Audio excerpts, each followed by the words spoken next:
வணக்கம் நேயர்களே.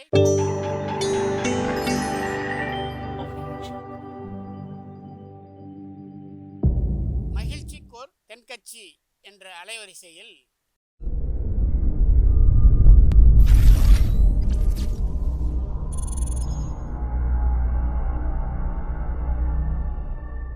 சிரிப்போம், சிந்திப்போம், செயல்படுவோம் என்ற தொடர் நிகழ்ச்சி தினமும் காலை 8 மணிக்கு யூடியூப் அலைவரிசையில் ஒளிபரப்பாகும் என்பதை மகிழ்ச்சியோடு தெரிவித்துக் கொள்கிறோம். வாயை வச்சுக்கிட்டு சும்மா இரு அப்படின்னு சொல்கிறது உண்டு. அது எப்படி வாயை வச்சுக்கிட்டு சும்மா இருக்க முடியும்? ஒன்று பேசணும், இல்லைன்னா சாப்பிட்ணும். இது ரெண்டில் ஏதாவது ஒரு வேலையை வாய் செஞ்சுக்கிட்டு தான் இருக்கும்.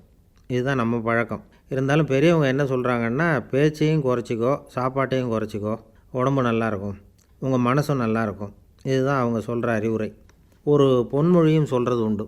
மனிதனுக்கு 2 விதமான பலகீனங்களாம். ஒன்று சும்மா இருக்க வேண்டிய நேரத்தில் பேசுறது, இன்னொன்று பேச வேண்டிய நேரத்தில் சும்மா இருக்கிறது. பேச்சு பெருசு தான், இருந்தாலும் மௌனம் அதை விட பெருசு அப்படின்னு சொல்லுவாங்க. இதையெல்லாம் விளக்கிறதுக்கு வேடிக்கையாக ஒரு கதை சொல்கிறது உண்டு. ஒரு ஊரில் ஒரு புது பாலம் கட்டினாங்க. கட்டி முடிச்சதும் அதை திறந்து வைக்கிறதுக்கு ஒரு பெரிய விழா ஏற்பாடு பண்ணாங்களாம். அமைச்சர்கள், அதிகாரிகள், பொதுமக்கள் எல்லாரும் வந்திருக்கிறாங்க. குறுக்க ஒரு ரிப்பனை கட்டினாங்க. அமைச்சர் அதை வெட்டி போக்குவரத்தை ஆரம்பித்து வச்சுருக்கிறார். முதல்ல அவருடைய கார் போகுது, அதை தொடர்ந்து அதிகாரிகள் கார், அப்புறம் பொதுமக்கள் வாகனங்கள். போக்குவரத்து கோலாகலமாக ஆரம்பமாச்சு. அந்த விழாவில் ஒரு பரிசு திட்டம் அறிவிச்சிருக்கிறாங்க. அதாவது அன்னைக்கு 100ஆவதாக வர்ற வாகனத்துக்கு பண முடிப்பு 10,000 ரூபா கொடுக்கறதாக திட்டம். போக்குவரத்து துறை அதிகாரிகள், காவல்துறை அதிகாரிகள் எல்லோரும் நிற்கிறாங்க. ஒவ்வொரு காராக எண்ணிக்கிட்டே வர்றாங்க. அதோ 100ஆவது கார் வருது. அதை தடுத்து நிறுத்தினாங்க. கார் ஓட்டிகிட்டு வந்தவரை கீழே இறங்க சொல்லி பண முடிப்பை கொடுத்தாங்க. எல்லோரும் கை தட்டினாங்க. அதுக்கப்புறம் ஒரு அதிகாரி அவர்கிட்ட கேட்டார், இந்த பணத்தை வச்சுக்கிட்டு என்ன செய்ய போகிறீங்க அப்படின்னு கேட்டார்.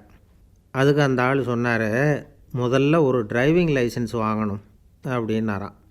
அதிகாரிகளுக்கு அதிர்ச்சி. அப்படின்னா இந்த ஆள் லைசன்ஸ் இல்லாமலாம் வண்டியை ஓட்டிகிட்டு வரான்? காருக்குள்ளே உட்காந்துருந்த அவருடைய மனைவி நிலைமையை புரிஞ்சுக்கிட்டாங்க. கணவனை காப்பாற்றி ஆகணும்.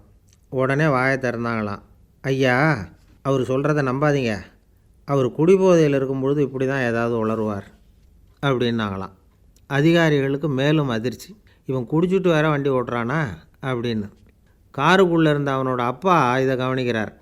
அவருக்கு காது சரியாக கேட்காது, ஏதோ சிக்கல்ங்கிறத மட்டும் புரிஞ்சுக்கிறார். அவர் மெதுவாக முனக ஆரம்பித்தாராம். இதுக்கு தான் அப்போவே சொன்னேன், ரோட்டில் நிறுத்தி இருக்கிற காரை திருடாதரா அப்படின்னு. அப்போ கேட்கல, இப்போ மாட்டிக்கிட்டு முழிக்கிறான் அப்படின்னாராம். அதிகாரிகளுக்கு இன்னமும் அதிர்ச்சியாக போச்சு.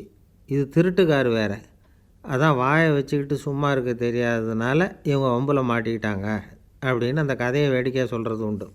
ஆனாலும் இந்த பழமொழி இவங்களுக்காக சொல்லப்பட்டதில்லை, நல்ல மனிதர்களுக்காக சொல்லப்பட்டது. பேச வேண்டிய நேரத்தில் பேசணும், சும்மா இருக்க வேண்டிய நேரத்தில் சும்மா இருக்கணும். இதுதான் நாம் புரிஞ்சிக்க வேண்டிய ஒரு முக்கியமான கருத்து.